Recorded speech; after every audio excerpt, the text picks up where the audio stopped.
can see here with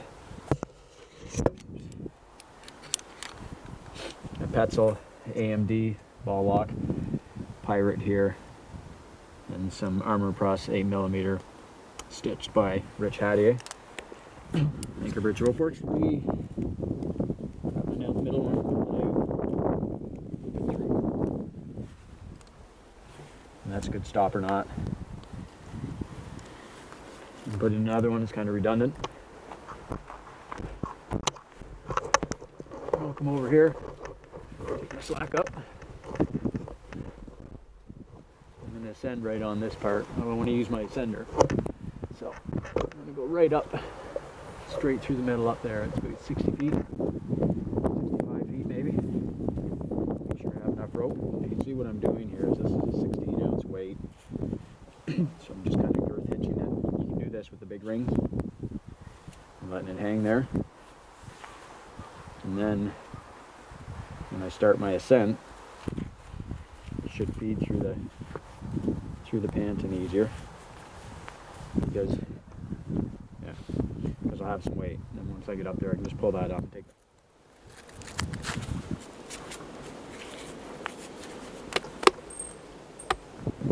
Saw pot. Greatest thing ever. If you don't have one, get one.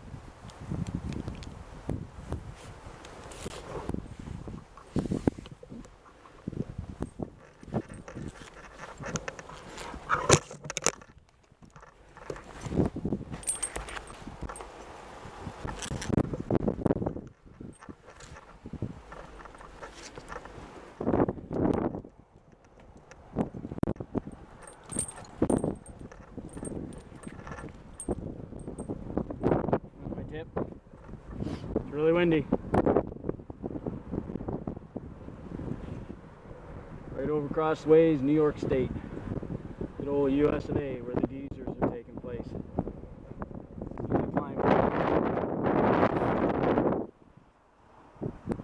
And a tribute climb to my boys and girls down there.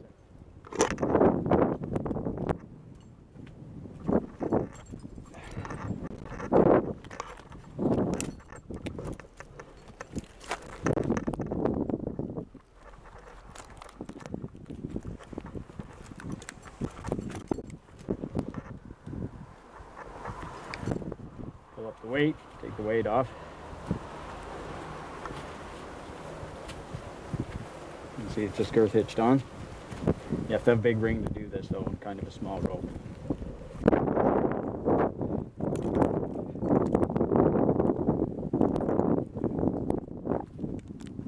There. That'd be worth a point.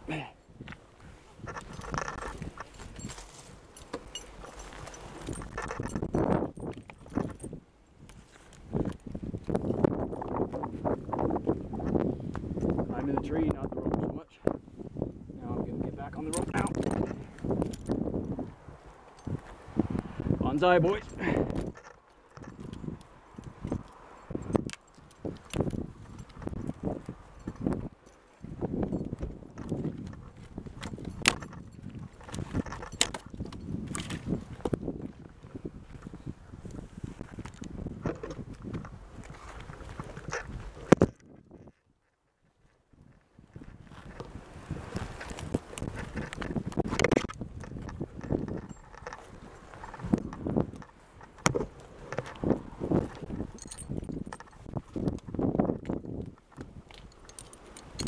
For a shit ton of chin-ups.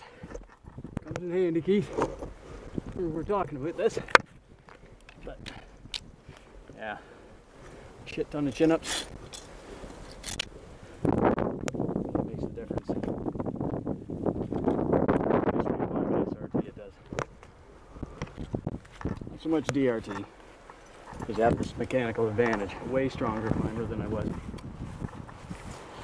And older. So I guess that just makes me smarter in some ways. Let's go for that.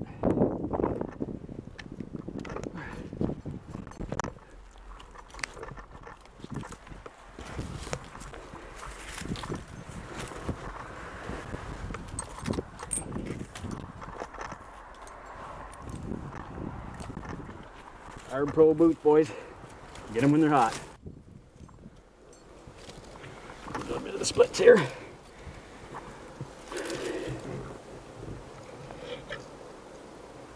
This is a nice tree to climb. I like this tree. Usually I climb that big one over there, but Lou has an aversion to it now, so I climb this one.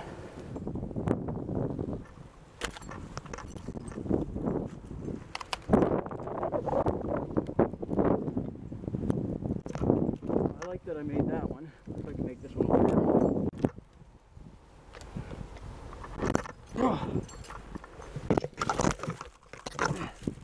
This one's further.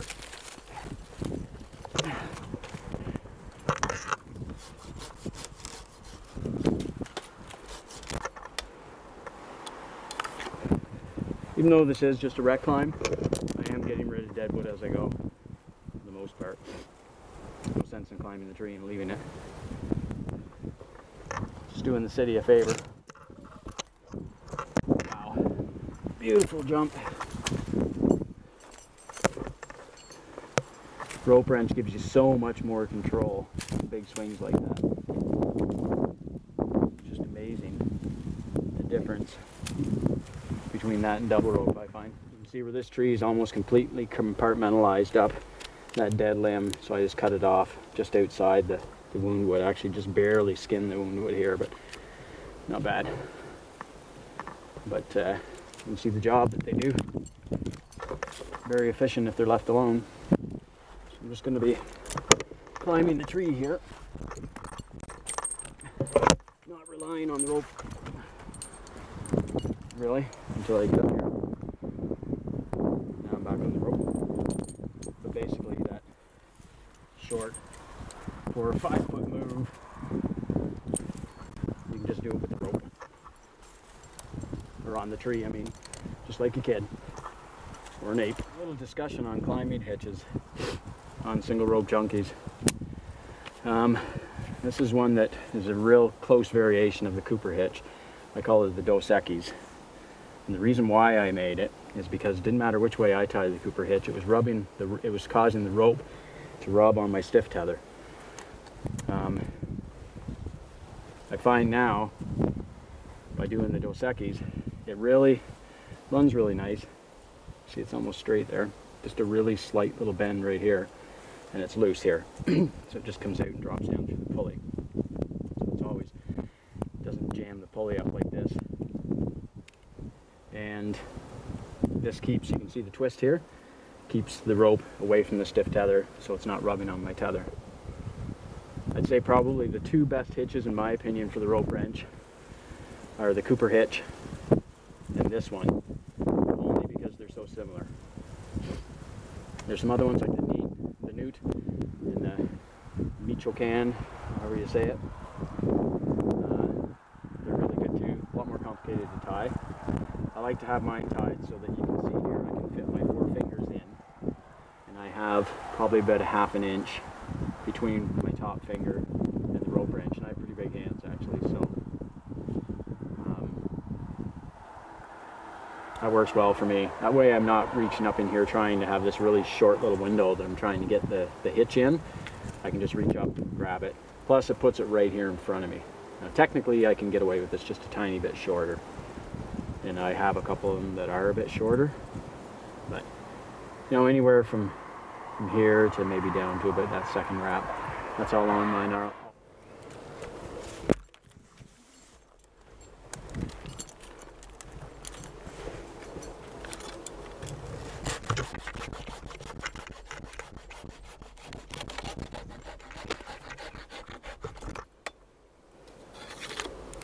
You can see there's no obstacles under me, so I'm just cutting these and letting them drop.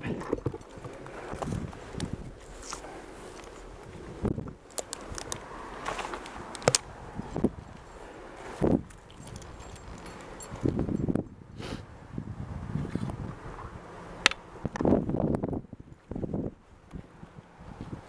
that one's got some live coming in. Cut just above that.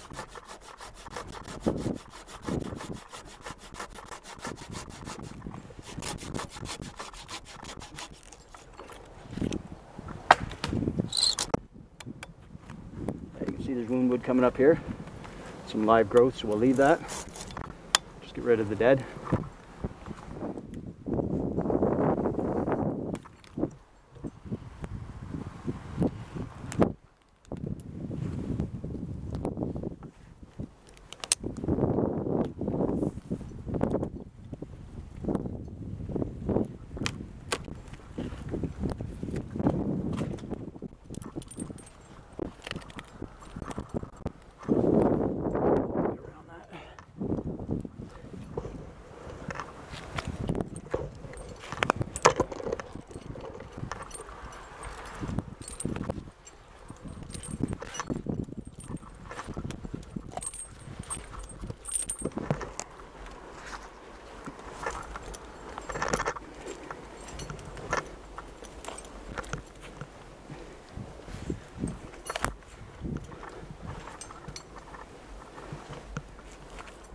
Okay, so I've gone through the one. Get my rope out before we get too much tension on it from that other line. Get the tail out going here. So I'm heading for that Norway maple over there. I'm going to do a traverse. Sharp-shinned hawk just flew low over, or a Cooper's hawk, I mean, just flew low over the field. He's up in that red pine over there. You can see him with this camera. He flew low, like 2 feet above the ground. See, the snow's melting, mild day today. It's supposed to drop down to minus 25, 30 on Monday again for the whole week, so. He must be catching voles that are out right now.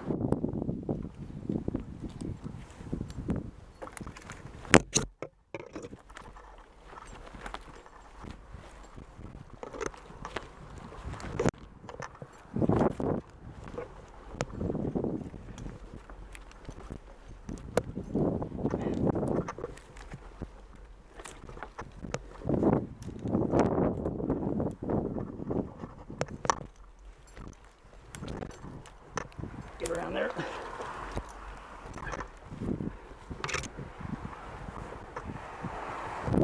So I just kind of crab crawled my way out that limb, supported by my rope. I'm now in the soft maple.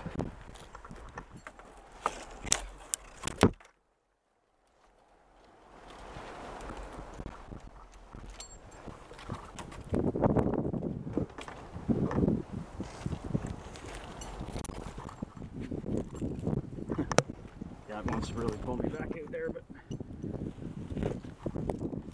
we're good. And there's keeping everything in check. You can see the redirects I'm doing up there that I've done. I went out that long limb over here and come down that stem, around this stem. I'm going to come down on this one right here.